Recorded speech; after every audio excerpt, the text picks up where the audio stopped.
John Deere, the U.S. farm machinery giant, estimates that by the end of the decade, 10% of its revenue will be made up by software. John May, the chief executive, made this project in a Wall Street Journal report. John Deere's plowed billions into developing crop sprayers that can potentially tell the difference between produce and weeds, and also into self-driving tractors. Keep watching to find out more about this. First up, what is John Deere thinking? Fertilizers and fuel are causing farmers to struggle with costs, and now John Deere wants them to buy subscriptions for operating its increasingly smart vehicles. According to Bernstein analysts, the average gross margin for farming software is around 85%. This is compared to 25% for equipment sales. John Deere's harvesters and tractors all have an autopilot as a standard feature. For decades, they've been ushering farms towards more technology-driven agricultural practices, and now it seems they're holding farmers hostage.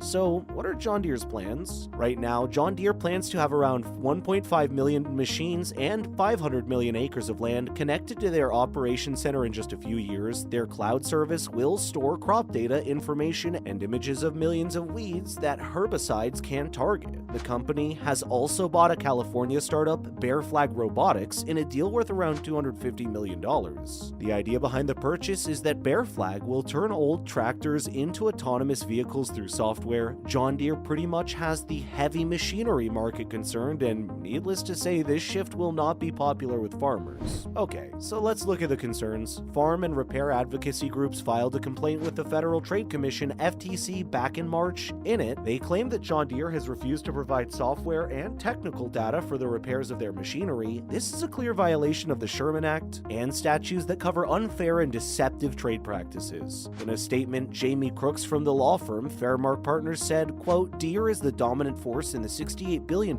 U.S. agricultural equipment market, controlling over 50% of the market for large tractors and combines. He explained that my farmers and ranchers had no choice but to purchase their equipment from John Deere. Now John Deere is no longer satisfied with simply dominating the market. It wants to leverage its power to monopolize the market for repairs. This will be the detriment of farmers, ranchers, and independent repair providers. This holds the promise of huge profits, and John Deere is unlikely to let go, keeping watch as the story unfolds. Also, the FTC complaint alleges other possible malpractices. John Deere repair business is 6 times more profitable than its agricultural machinery sales division. This is because ranchers and farmers must pay thousands of dollars to access the customer service advisor. This CSA still won't enable the farmers and ranchers to perform common repairs on their own. And there's more about John Deere's practices. The compliance to the FTC also accused the agricultural giant of gathering data from ranchers and farmers. According to the complaint, this information is being used to provide optimization techniques to others, and in the process, they're destroying competitive differentiation among their customers. So what else does John Deere have to say? The company said to the Register, quote, John Deere supports a customer's right to maintain, diagnose, and repair their equipment safely. To facilitate this, Deere provides the tools, parts, information, guides, training videos, and manuals for farmers to work on their machines, including remote access for technicians to provide long-distance support.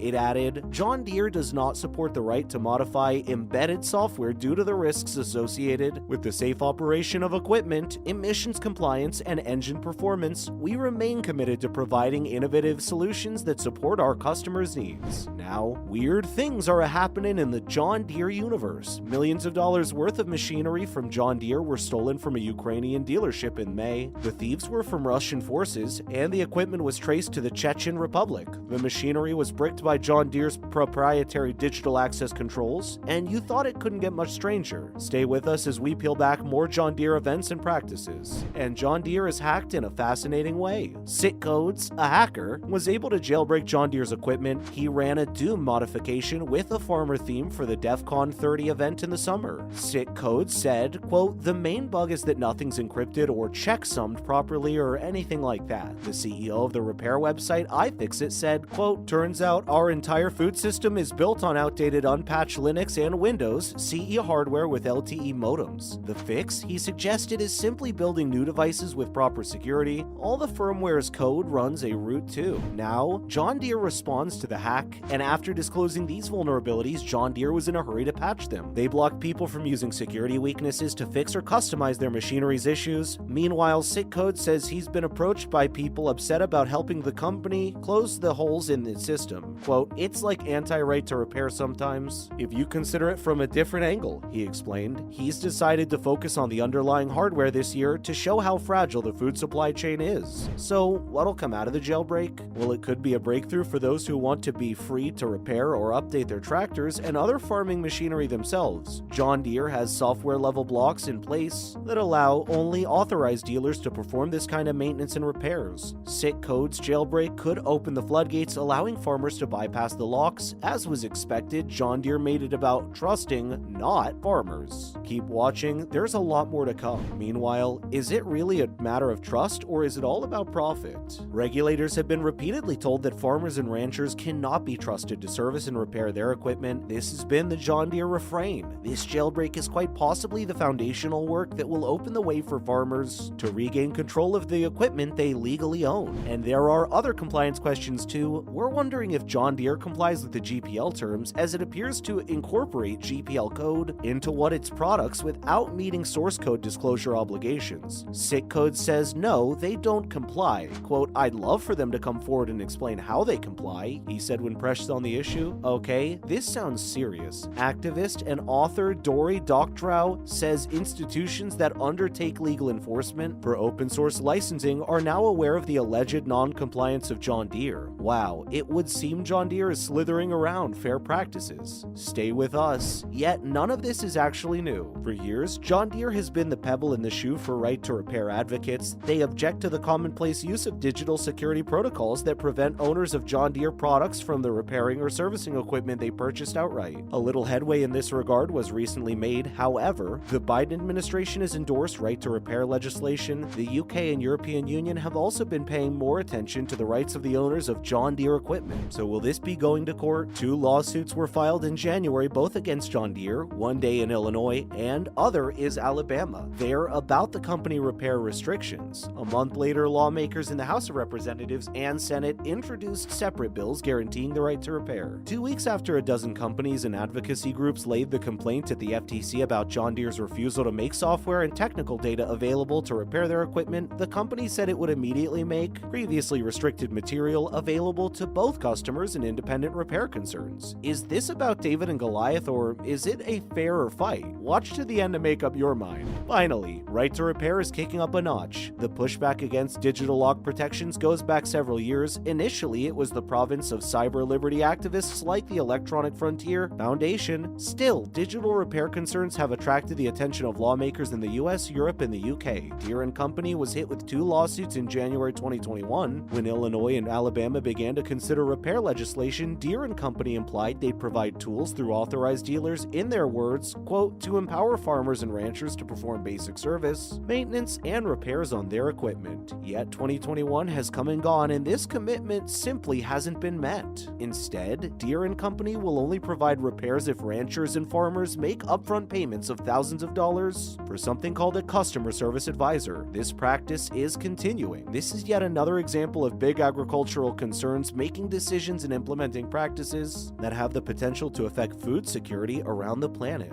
Thank you so much for coming by the channel. We'll see you in the next one.